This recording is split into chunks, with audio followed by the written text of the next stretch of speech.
মানে এরকম প্রতিবাদী বিক্ষোভ সমাবেশ, মানে কোনো একটা ঘটনা ঘটার পরে বিক্ষোভ করা, এটা আজকেই শেষ হয়ে যাক, আমরা এটা আর চাই না।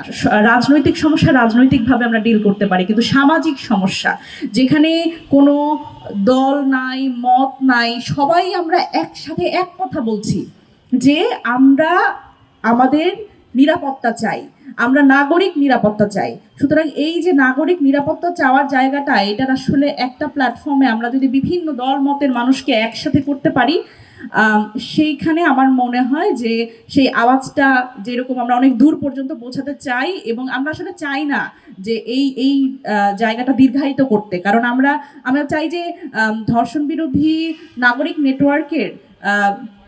প্রোগ্রামটা, মানে এরকম প্রতিবাদী বিক্ষোভ সমাবেশ, মানে কোনো একটা ঘটনা ঘটার পরে বিক্ষোভ করা, এটা আজকেই শেষ হয়ে যাক, আমরা এটা আর চাই না। তো এই জায়গাতে আমি বলতে চাই যে এই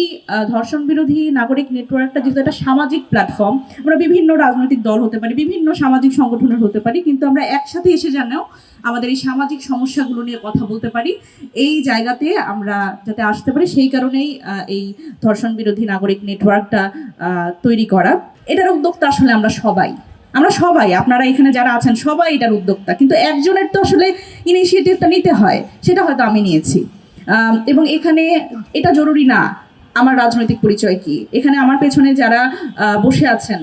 সম্মানিত অতিথি, এবং যারা পথে আছেন, যারা আসছেন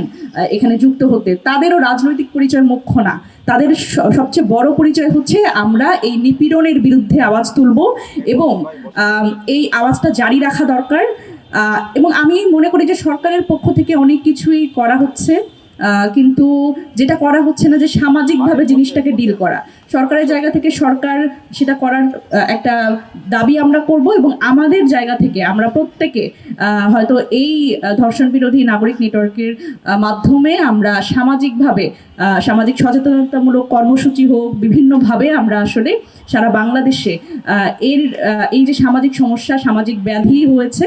এইটার বিরুদ্ধে আমরা হয়তো